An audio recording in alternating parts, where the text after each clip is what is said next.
bit. Thanks everyone for coming out tonight, or staying in, as I could say. My name's Kevin. I'm one of the event hosts here at Powell's Books. Before we begin, I want to encourage you to check out our upcoming virtual events by visiting our website at powells.com. One of the many events that we have coming up, we're looking forward to Jeff Vandermeer in conversation with Portland's own Karen Russell. That's next Tuesday, the 13th. And if you don't already do so, please follow us on social medias and get all the updates on what's happening. Tonight, we are so excited to welcome Dawnie Walton and Nadia Owusu. Dawnie Walton is a fiction writer and journalist whose work explores identity, place, and the influence of pop culture. She has won fellowships from MacDowell and the Tin House Summer Workshop and earned her MFA from the Iowa Writers Workshop. In Walton's debut, Opal is a fiercely independent young woman pushing against the grain with her Afro-punk style. Coming of age in Detroit, she can't imagine settling for a 9-to-5 job. Despite her unusual looks, Opal believes that she can be a star. So when the aspiring British singer-songwriter Neville Charles discovers her at a bar's amateur night, she takes him up on his offer to make rock music together for the fledgling Rivington Records. In early 1970s New York City, just as she's finding her niche as part of the scene, a rival band signed to her label brandishes a Confederate flag at a promotional concert. Opal's protest and the violence that ensues set off a chain of events that will not only change the lives of those she loves, but also a deadly reminder that repercussions are always harsher for women, especially Black women who dare to speak their truth. Decades later, as Opal considers a 2016 reunion with Nev, a nasty new allegation from an unexpected source threatens to blow up everything. Provocative and chilling, Walton's The Final Revival of Opal and Nev introduces a bold new voice in contemporary fiction. That's what it looks like. Joining Walton in conversation this evening is Nadia Owusu. Nadia is a Brooklyn-based writer and urban planner. She is the recipient of a 2019 Whiting Award. Her lyric essay, So Devilish a Fire, won the Atlas Review Chapbook Contest. Her writing has appeared or is forthcoming in the New York Times, Wall Street Journal, Electric Literature, Catapult, and more. Aftershock, a memoir, is Nadia's first book and was published this year in January. That's what it looks like. This evening's event will include an audience Q&A. You'll see the Q&A button on your screen down there. Feel free to ask questions, and we will get to those toward the end of the talk. Feel free to comment in the chat, tell us where you are, tell us how much you love the authors, how much you love Powell's. If someone has asked a question that you think is particularly interesting, you can click the little thumbs up thing there too. And that will show us that you think that question is important. More importantly, please support us by buying Walton and Powell's by purchasing a copy of her new book from us, and a link to buy both Nadia's and Dawnie's books will be in the chat a little bit later. Thanks, Dawnie, and thanks, Nadia, for joining us. Thank you so much, Kevin, and thank you, Jeremy, and thank you, Powell's. This is hugely exciting and a bit of a full circle moment, a homecoming for me, even though I'm sitting in my office in Brooklyn. I lived in Portland from 1997 to 1999. Peak Portland weirdness. And I love that town. I was last there in 2017 and hope to be back in person on the other side of this pandemic. So I wanted to just kick us off with a short reading. Kevin, you did a fantastic job. Thank you for sharing that summary. The only other, I think, piece of information you need to know is that the book is structured as a fictional oral history, meaning it's a series of interviews, and it's put together by Shelton, who is a journalist, She has a very personal tie to the launch of Opal and Nev.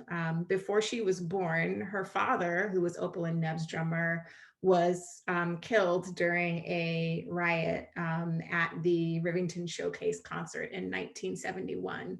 And he also happened to be having an affair with Opal at the time. So Sonny has some very complicated feelings about Opal. This part that I'm reading, though, is soon after Nev Charles, who is a white Englishman, kind of discovers Opal in a amateur sister act in Detroit and invites her to come to New York. And the section starts with Sonny, the journalist character, kind of giving some context around that, the year 1970, and then an interview with Opal reminiscing about her first time in New York City.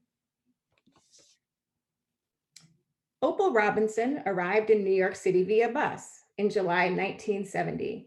The same month and year Funkadelic dropped that fierce edict to free your mind and your ass will follow. She lugged to the taxi stand at Port Authority 2 duffel bags, one of them bursting with brand new fabrics, sewing supplies, and paperbacks. The other stuffed with an assortment of shoes for every season and cheap synthetic wigs. As for the fluffy Afro wig that would not fit into her luggage, she wore that during her travels. In her jeans pocket was a slip of paper with the address for her new home in Harlem. She had found the room listed in the classifieds of the Amsterdam News and arranged to rent it via phone from her station at Michigan Bell after the other accounts payable girls had gone home. She gave the address to the hack, and from the backseat of his cab, Opal absorbed her new environs. In this city of nearly 8 million people, she was completely anonymous. No one she knew, neither relative nor acquaintance, could say her exact whereabouts. Opal Jewel. I'm an old chick now and I like my quiet. But when I first came to New York, I was 21 years old. I could feel the energy of that place jolt through my body as soon as I stepped off the bus. At first, you just noticed the nastiness, you know. Everything was so extra hot, extra funky, extra loud. But sitting in the back of that yellow cab, I was like an astronaut in a shell, traveling through space, pressed up against the window and taking in the stars. There were businessmen in brown and blue suits looking clean and sharp, Teflon dons on those dirty ass streets. I saw swarms of people moving, people who knew rules I didn't yet know. And in the swarm, you could pick out gray haired society ladies and Hispanic workmen and Hasids in their outfits, the curls and hats and coats, even in all that summer heat. And then we drove alongside Central Park, and I saw a fully grown sister on roller skates, in a plaid sundress and cornrows, hollering at folks to get out the way and rumbling down the sidewalk like it was the most natural thing in the world. And I thought, oh my God, my people. Rosemary Salducci had sent me a sublease for some other place Rivington had found for me. I don't even remember where it was supposed to be. But I was adamant about being in Harlem, so I never signed those papers. I had lived among Black people my whole life, and I didn't know a lot about New York except the things I saw secondhand. Harlem seemed to be the place where Negroes congregated, but sometimes of their own volition, and it was a place that inspired so much creativity. So that's where I wanted to stay, somewhere I could start my own personal renaissance. Thank you. Hi, Hi, that was wonderful. It was so lovely to hear that in your voice Nadia. after spending Thank time in this book. But I'm so excited to be here to talk to you about this book that I was just dazzled by. Just the sharpness of the questions it poses, questions about music, the politics of music, who owns it, who it belongs to, whose voices are allowed to make which sounds, what we're supposed to want from it, the responsibility of the artists who make it, and then questions about complicity and accountability, going beyond binaries and oversimplifications, the choices that we make as bystanders, which I think is a very relevant question in this moment, the choices that we make through inaction and silence, and questions about Black bodies and white space. I could go on and on about all of the things that I loved so much about this book, and so much about the craft, and the chorus of voices, which was lovely to hear in your voice. But I'm really curious to hear about the origin story of Opal and Nev, and what were you doing when you started writing this book? What compelled you to write it? where were you? What were the curiosities you were following? Just share a little bit about that. Thank you so much you make me sound very smart. I really appreciate You it. are very smart. Thank you. So I started writing this book in 2013. And, to be honest, I had just been through, I had been married before and was just gone through a divorce, very painful. And I had a lot of time to kind of like ask myself a lot of deep questions. And I thought a lot about my younger years. And I grew up in Jacksonville, Florida. I was a teenager in the 90s. And for whatever reason, at that time, I was always attracted to music that felt taboo for me to like. And when I say that, it was like alternative rock, indie rock, some of the post-punk stuff out of Britain. And I say that it felt taboo to like because I didn't frequently see myself reflected in that music. I didn't see images of myself. And so, that was very difficult for me. And I always was sort of fascinated by my interest in it and wanting to explore that a little bit. And so I had been watching in 2013 on DVD, a thing we used to watch. I had a DVD screener of 20 Feet from Stardom, which is a documentary about background singers. And about 5 minutes into that film, there is footage from the Talking Heads concert movie Stop Making Sense. And you see, the front man, David Byrne, doing his like weird dance moves and everything that we sort of love about David Byrne. But then to his left, there were these two Black women. I would later learn their names are Lynn Mabry and Edna Holtz, but I didn't know that then. All I knew was that I could not take my eyes off of them because they were so joyful and so committed to the music and as interesting to watch, I thought, as David Byrne. And I felt this urge to sort of stick my hand in the screen and literally pull one of them to center stage with David Byrne and kind of watch what would happen for the rest of the show.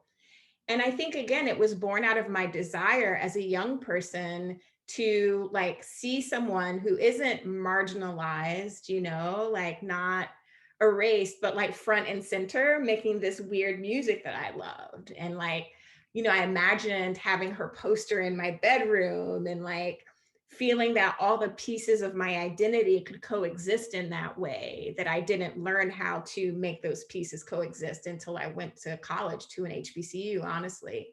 And so that was the spark. And Opal's voice just came first, like the first words she speaks, I think, are the first words I wrote of this novel. Wow. And yeah, and then, the chorus of voices just came around her. And it was just something, at the time I was working still full time.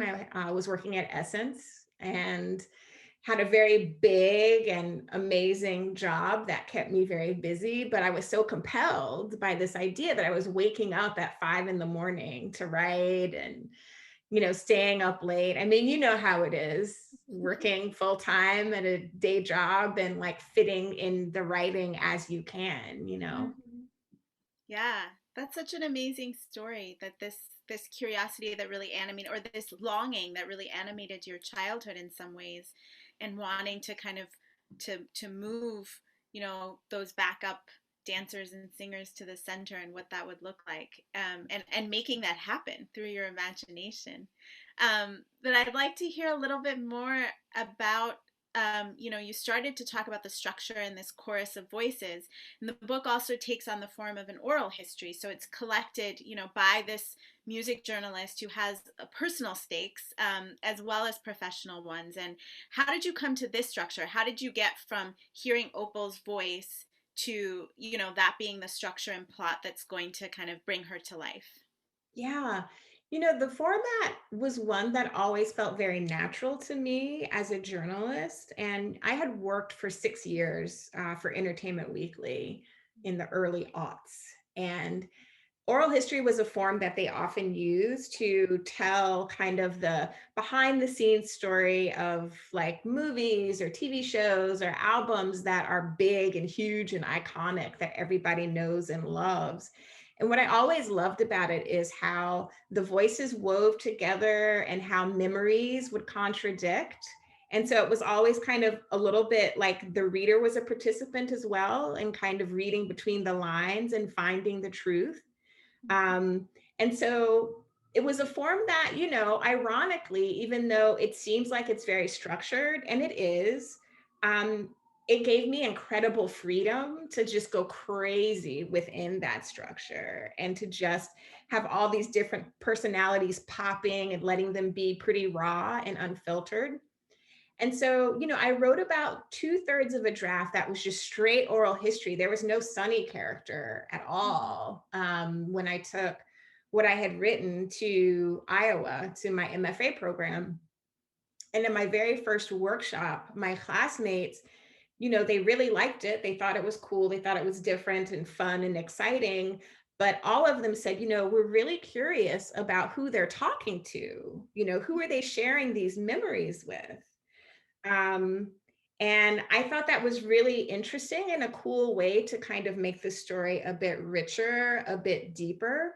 And that's how Sunny was born. And in concert with Sunny, that's how the 2016 timeline was born. Because it is a book that has two timelines. There's the early 1970s one, and then there's the 2016 one as they consider a reunion. Um, and so it just complicated things and made it so that I could have things mirror each other in really interesting ways that were compelling to me. Yeah. Yeah, definitely. That's so interesting that that you kind of found that structure sort of later on after you had sort of developed the voices, which I think makes a lot of sense in some ways because the voices are so clear and strong, and then you know there's this other thread that brings them together. And I'd love to hear a little bit more about the other voices. How did you work? You know, I was really impressed because sometimes when you have multi-voiced novels, you know, they can all sound the same or all sound similar, and each voice was so unique and so distinct. And so how did you work to hone them, and how did you think about the roles that each voice played? You know, I thought it was what you just said really kind of resonated with me from my experience of reading the book, in the ways that, you know, Opal's sister, for example, counters her mythology as kind of this rock goddess and kind of brings her back to earth in their upbringing, and the way that, you know, this other musician Chet kind of contradicts Nev, and his story, and then Sunny, as you said, as the journalist, kind of interjects to contextualize and to make sense of the different voices and to tie them together into a narrative. But how did you work to hone those voices, and how did you make each of them distinct? Well, it's a really huge compliment. I really appreciate it because my goal was really to, you know, have the reader crack open the book to any page and just put their finger down and read a couple lines and understand who's talking, you know. I mean, I think again, this is, you know, I grew up an only child, and my mom tells me that like I was sort of a weird kid in that like I never really wanted to play in the room where the other kids were. I always wanted to sit in her lap and listen to the grown-ups talk. And I think I've always been sort of voyeuristic in that way. And I've lived in a lot of different places in the country, you know. Yeah, I've been in New York now for 20 years, but, you know, I grew up in the South. I, you know, spent some time in New Hampshire. I was out west in Portland for those couple of years. And you know, I think like one thing that I did that I find it really funny was I kind of was thinking about like the different ways that people would curse. And that was very helpful. Like what words they would and would not say was hugely helpful in thinking about like their tone and how they would differentiate from each other. But I was also thinking about syntax and the way people put their sentences together and the rhythm of language. And with Opal's voice, you know, it made me think about, I was thinking about things as well, like the Great Migration, right? And the fact that even though Opal lives in Detroit, her people are from Birmingham, Alabama. Like all of us Black Americans we're a little bit Southern. And so there are some things that, like, there are moments where Opal sounds like my aunties down home, even though she's from the North, you know what I mean? So I was thinking about all of those things. Thinking about New York accents, and when it, like with Rosemary, the secretary for the label, and it was great fun to kind of like just play with that until I felt like I had it right. Yeah, no, it's very fun to read too. And I definitely could. I mean, I got to a place where I didn't have to, I could start a sentence and I would realize that I hadn't paid attention to, the little title that tells you who's speaking, because I knew who it was from the voice. So that was really amazing. Thank you. Yeah, and we've been talking a lot about the voices and sort of the sound, which I think makes a lot of sense for a book that is grounded in the world of music. But there's also so much wonderful kind of iconic imagery, a lot of it from your imagination, but it definitely felt iconic. And so I want to talk about a couple of things. One is I want to hear a little bit about kind of how Opal's image was born in your imagination, because you speak to her costumes and sort of how she presented herself, her kind of her bald head and the darkness of her skin, but with such specificity that I could really see her. And so how did you go about sort of imagining Opal's body and these wonderful clothes that she wore, and sort of her whole kind of rock and roll image? And I've seen that you've been, celebrating Black women in rock and roll on Instagram, and so I'm curious sort of who some of the influences for Opal would have Yeah. been. So I paid a lot of attention to fashion, Opal's fashion in the book, because she grows up feeling misfit. She has alopecia, so she's losing her hair. When she gets to New York, she just decides she's going to shave it off. Good.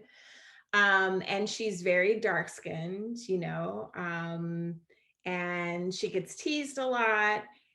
When she comes to New York and she meets who becomes her best friend, Virgil, and is her stylist, and together they sort of like take hold of her story, her narrative through clothes. And she often talks about, her clothes, her outfits are her armor. That's how she describes them. Like when she goes out in them in the city, she feels like unstoppable, like an intergalactic showstopper, I think she calls herself at one point. And they just give her so much confidence. And she just feels like she has control of how she looks and how she wants to present herself in the world. And it's an image that, as they go into this sort of pivotal concert that changes the trajectory really of their sound and their career. And some of the things about that image begin to calcify in an uncomfortable way, and sort of put her in this trope of, the strong and angry Black woman, which becomes almost like a box that she's in that then she begins to sort of buck against later in her career. But for that moment, that part that I read before she gets to New York, like she's just learning about the power of imagery, and what it means to have control of that narrative. Mm-hmm. Yeah. And I Yeah. forgot the second part of your question. If there were any influences in Oh, terms of her costumes and her image. so when I was first sort of thinking about the characters, and I was talking about this idea, this compelling idea I was talking with friends, and I said, imagine if Grace Jones and David Bowie made music together in the early 1970s in New York, which a lot of my friends said they didn't. Like, it seems like they should have, right? Completely. Yeah. And Grace Jones does cover night clubbing, which Bowie wrote, I think, for Iggy Pop, but I don't think they ever had like a duet moment. But I was thinking about like you know, Grace's boldness and her frame. You know, Opal is also very thin, and her darkness, you know, and how people gaze upon that. Honestly, I was thinking about that as well. So there is Grace Jones in her. There is Nona Hendryx in her. Nona Hendryx was 1/3 of the group LaBelle, which made some amazing rock and roll music in the 1970s. And Nona often wrote their songs, and the songs she wrote for them were often very political or very like conscious, you know. And they also wore these crazy outfits like silver spacesuits and things with feathers all over them. And they were just amazing and theatrical. And they had also a very diverse fan base, you know, Black and white, gay and straight, like older people, younger people, in the way that I imagine Opal and Nev's fans would have been. So that was number 2. And then number 3 was a cult funk icon named Betty Davis, who was on the New York scene also in the 1970s, hung out in the 60s with Jimi Hendrix and Sly Stone, and was married to Miles Davis for one brief, tumultuous year. But she's credited with kind of like electrifying Miles's sound and his style, but she had her own career going where she was writing her own music, and she had a very kind of sexual image. And she would put on these scandalous shows where she'd come out in teddies and fishnets and just like stalk the stage and be, you know, do things with the microphone that were very like sexual. And she didn't have a beautiful singing voice. She sort of made vocalizations, you know, grunts and yelps and just really, really interesting sounds. But her label didn't know what to do with her. They couldn't really put her in a category, and they kept trying to change her. And she ultimately said, I'm done with this, and just quit altogether and moved back to Pittsburgh, where I think she still lives today. You know, she's sort of a reclusive figure. So it was those 3 women, but it was also bits of Eartha Kitt. You know, there's this viral video of Eartha Kitt in her garden, which I'm thinking about the scenes with Opal in her garden where Sonny's interviewing her. That draws from that. There's a bit of Tina Turner, you know, probably more than I realized after watching that Tina documentary on HBO, you know, in terms of like the solo career and where that goes. Nina Simone, you know, the political stances. So it's just like there's so many different women that inspired pieces of Opal. That's wonderful. I love that you spent time with all of those amazing women as you were constructing Opal, and that she's pieces of them brought to life.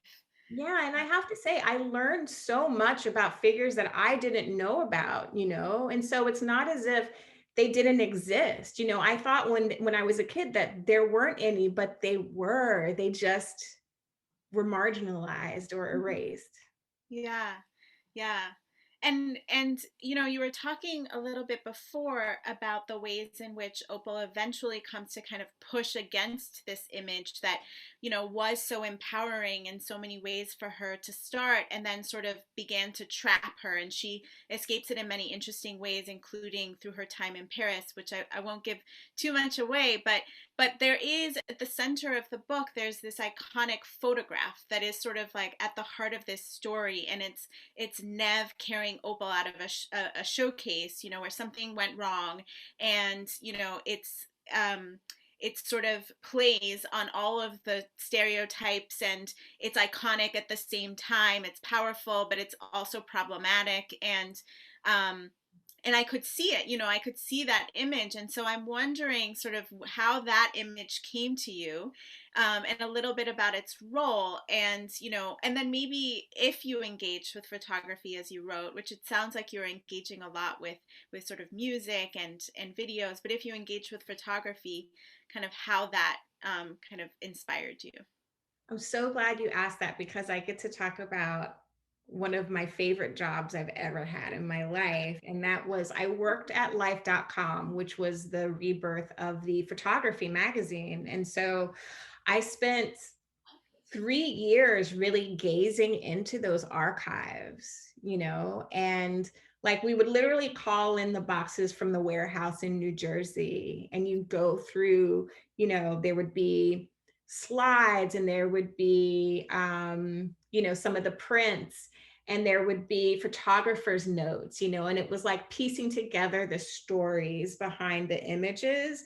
But often there wasn't any material to go with the photographs. And so it would require a little bit of dreaming into the photo and contextualizing and trying to figure out, based on clues in the photo, the year it was taken and what was going on politically, or what was going on in Hollywood or whatever, or this celebrity's career.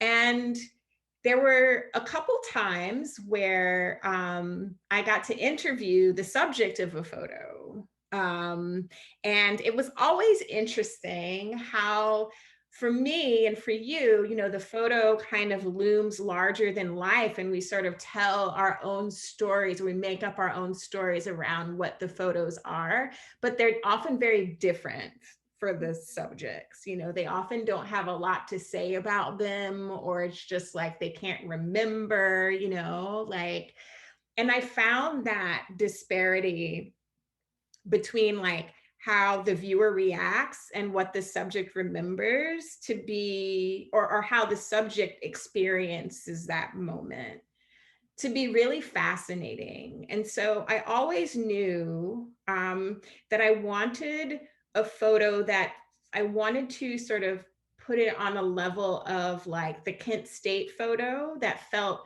kind of emblematic of an era, that told a story about something tumultuous, but then also have that moment of the real people, the fake real people,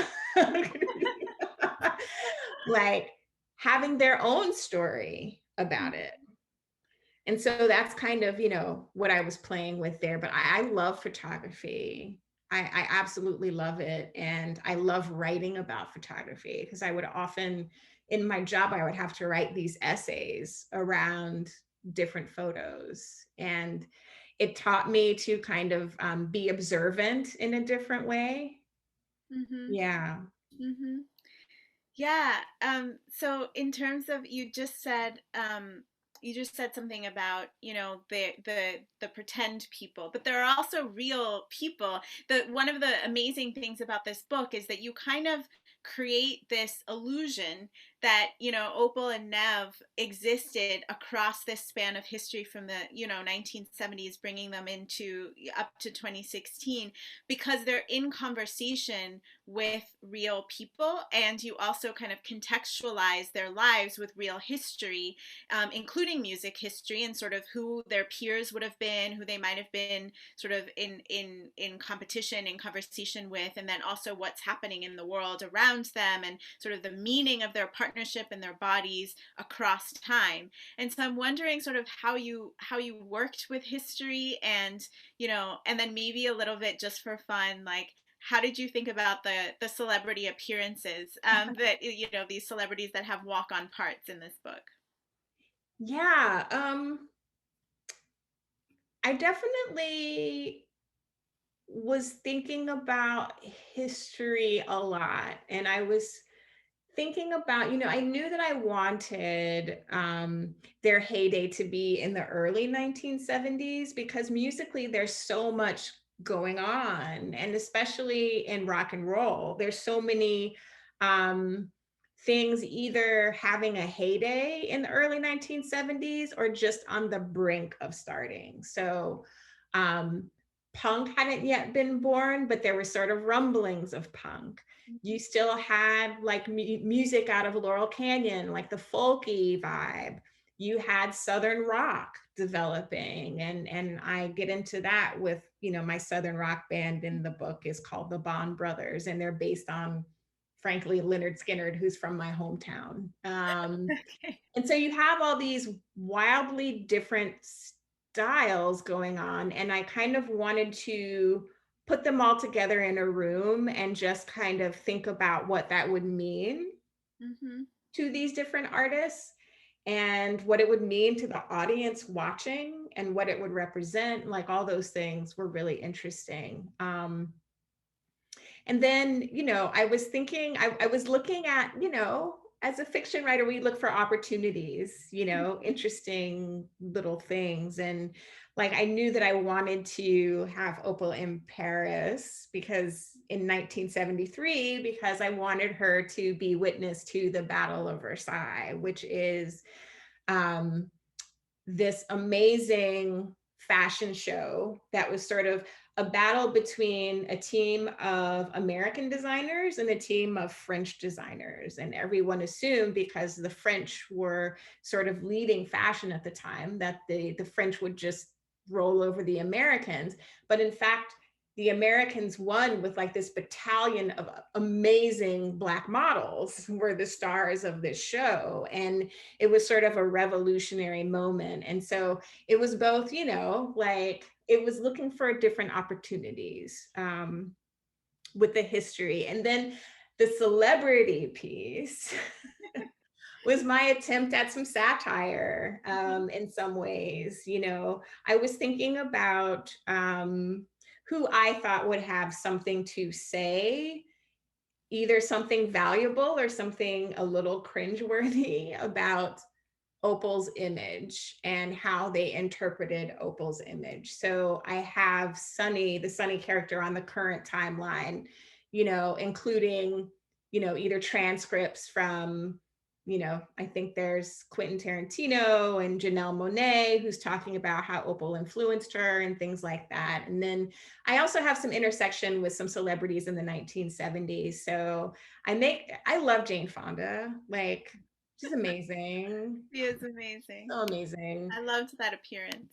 So there's a Jane Fonda cameo where she sort of has a moment with Opal on Dick Cavett, and they sort of team up to kind of like dismantle a line of argument that is, so I love doing things like that. It was just very, as a pop culture fan, it was hugely fun to kind of play with those things.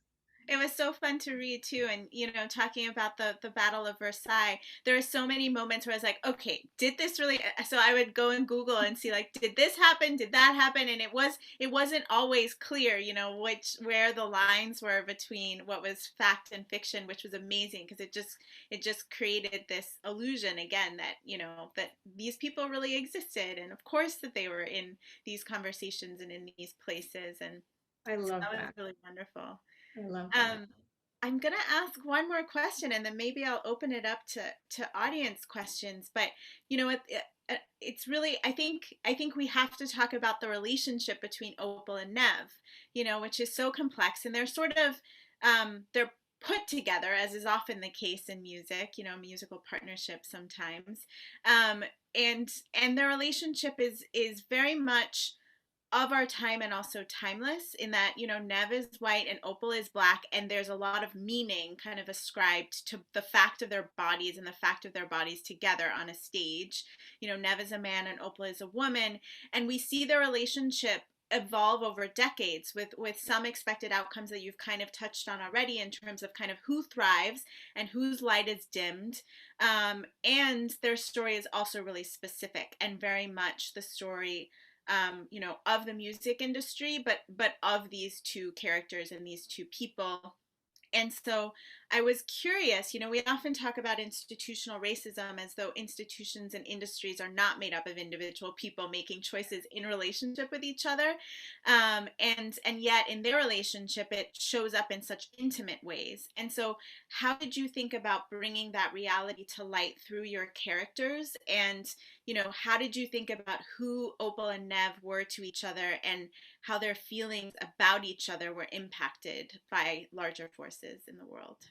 Yeah, I think that's a really great way to put it, that they do have an intimacy, but there are larger forces that make their differences very glaring. So my thought was to have these two people who were outwardly very opposite from each other, but that they would have some things in common. Both had lonely childhoods, both felt somewhat outcast and different from their peers. Each one is missing a parent. Opal does not know her father, and well, this is a mild spoiler, but Nev at some point loses his mother, who was a very sort of driving force in his life. And so I definitely wanted to have some points of connection. They even, Opal goes to Birmingham, Alabama for the summers, and Nev grows up in Birmingham, England. There are definitely things that I intentionally have as a point of connection. And yet, when they get together, there's sort of this inherent power dynamic. So Nev, sort of chooses Opal to be a featured singer. So she's not really meant to be his equal. She's meant to sort of help him kind of develop as a more interesting artist. She provides some backing vocals. She has like lead vocals on a song or two, but he writes all the songs. Like he's sort of seen as the artist. And then what happens is they go into this showcase concert and everything sort of changes in that moment. And I won't talk too much about it because it would give too much away, but they definitely come out of that show a different pairing than they were coming in.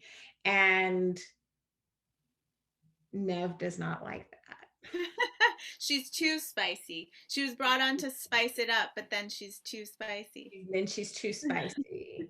And he cannot handle it. Like he becomes a bit disoriented by it all. And that's when they begin to almost immediately fall apart.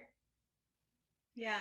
And you see kind of the music. So there's music which is artful and beautiful and is a bridge between people, and then there's the music industry, which, like most capitalist structures, is exploiting that art and doing what it needs to do to get what it wants.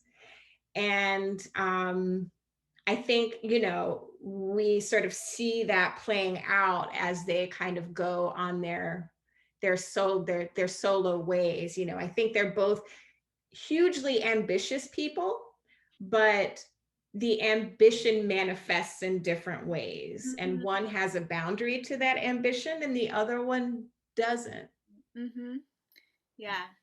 Yeah, which makes for a lot of really juicy conflict. And yeah, so everyone, please definitely pick this book up. It's so wonderful. I'm going to now turn to some audience questions. Let's see.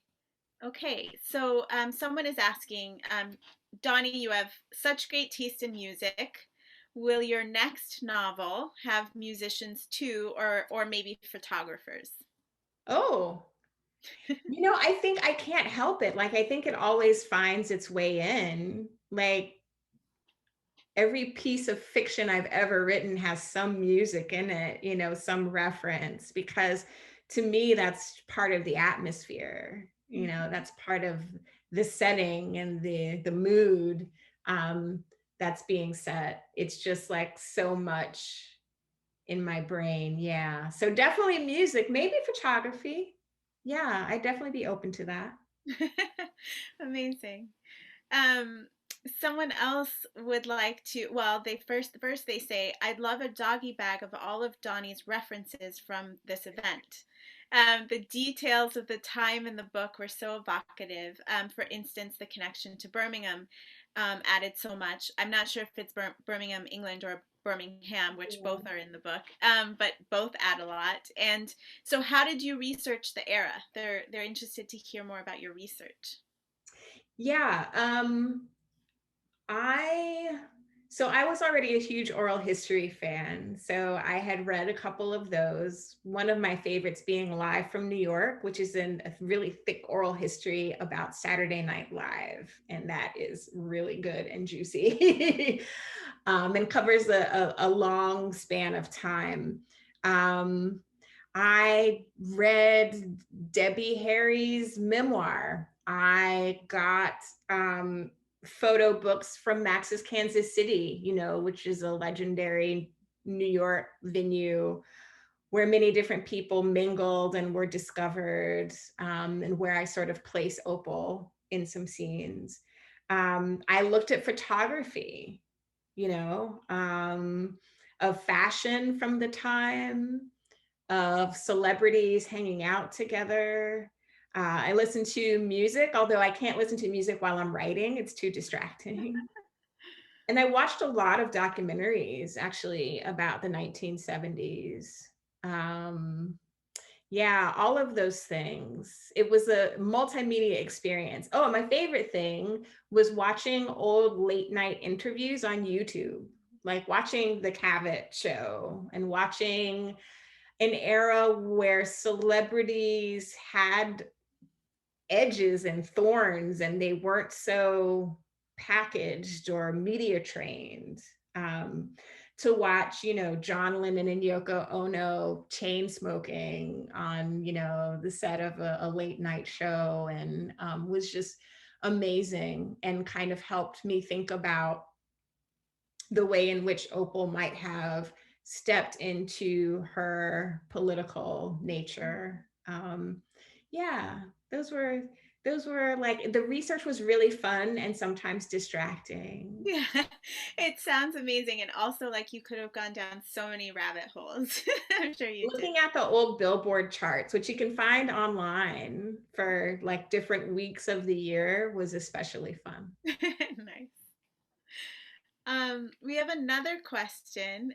So somebody would love to see this on the screen and is wondering if there are any plans for a TV adaptation. I would love it. I agree. I would love it too. I'm I would very, love it. I'm hopeful, you know. let's Yeah, all I'm cross our fingers. excited about the idea. I am having, like, I had someone who follows me on Instagram and read the book sent me a whole mood board of a cast, and I'm not going to share any of that. But I was like, wow, I'm blown away by this. I love that so much. And I love that someone was inspired to do that. I know, it's, you know, one of the coolest things about this whole experience, and you know it too, because you have a gorgeous cover that, you know, you see what people do on Bookstagram, like all kinds of things where it's like people are making art inspired by your art, and it is like, it is the most touching thing. It's so Yeah, wonderful. yeah, it's Yeah. amazing. But Yeah. yeah, definitely would love to see Opal on a screen. Um, so someone else would like to know, would you say there is any aspect of Opal's character that is autobiographical? And what is your own musical background other than having great taste in elevating Oh, artists? thanks. I have no, I'm only a fan, only a fan. And well, this is interesting to talk about in terms of the research, because like, I didn't get into the weeds too much on the technical aspects of music or recording music, just because I wanted the emphasis just to be on like the juicy bits, like, Mhm. and the people who would give Sunny the most juice. So I was really, you know, when I was writing about the music, it was really from the perspective of a fan taking it in and listening to it, and the response that you have in your body when you Mhm. hear music that you really love, you know, the goosebumps, the chill on the back of the neck, the excitement, you know. There's a moment in the book where I have Sunny describing the first time she's ever heard Opal and Nev. She's in the Philadelphia Public Library, the main branch, and she's got the headphones on listening to the record. And it's almost like a fear response. And I think I've also had that reaction. Like, that part is definitely autobiographical in music that really astonishes me in a good way. Like, it almost feels scary. Um, yeah, I've had that feeling a number of times. um, and in Opal, you know, I think Opal is she is, we don't have a lot in common, but she's kind of like often who I wish I could be. Hmm. I will say Yeah, that. you had to create her because she's who you longed for. And then Yeah. I mean, I think the thing about her that makes her so special to me is that no matter what, she is always, or at least she projects that she's very comfortable in her skin, which I was not always. I often like felt growing up like kind of self-conscious and like very torn over what I was into and sort of secretive about it. And Opal will tell you right to your face who she is and like don't get it twisted. She I is who love she that is. about her. Yeah. Yeah. And so it's kind of like those parts are who I aspire to be, but she's also super messy Mhm. She in is a way that like rock stars are, yeah. in the way that we kind of sometimes want them to be a little Mhm. messy. Yeah. And Um, she has Virgil to kind of gather her here and there. Virgil gathers her often. Yeah. Yeah, Yeah. yes. Um, so we do have another question. Someone is asking, we've been having a lot of conversations lately about Black joy and the true origins of music during the trial in Minneapolis, where I live. Who do you envision from the history of Black music? Like, who is Opal channeling from the history of Black music when she performs? I mean, I think Betty Davis, is probably in the performance style. And I've only seen, there's not a lot of video footage of Betty Davis performing, but the little I've seen, it's like, yeah, that's her. That's Opal. Even the pictures that you see of Betty Davis. Um, so I think about that. I think sometimes in the way Nina Simone could sometimes be like very uncompromising and very almost sometimes she was, depending on the audience, she could either be very like warm and welcoming, or she could be a little more combative and challenging. I think I see that in her as well. Mm-hmm. Yeah. Yeah, that all makes sense. Someone in the chat is saying that Benedict Cumberbatch should play Nev. Ah, So I that's like it. a I fun like it. question. Um, great. So are there any other audience questions? I think that's the same question that we just spoke to. Well, I have another question. Good. So, we were talking a little bit before about time.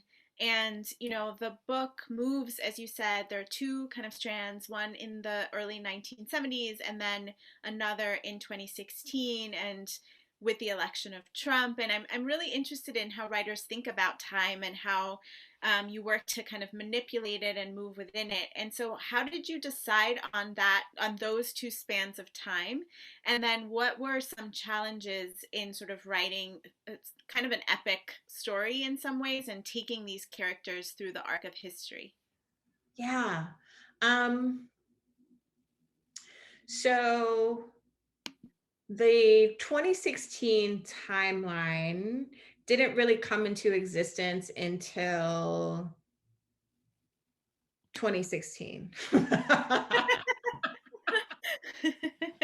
And it was my first semester at Iowa. It was the fall, right?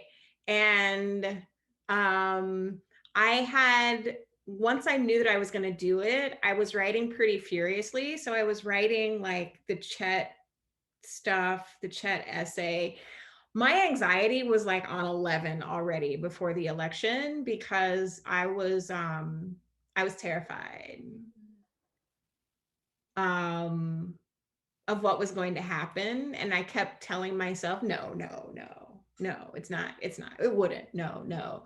But I was very afraid, and some of the things I was writing, some of the anxieties I had were finding their way on the page. Hmm. um particularly around the Chet character, who I had him being a Trump supporter before the election. And then the election happened, and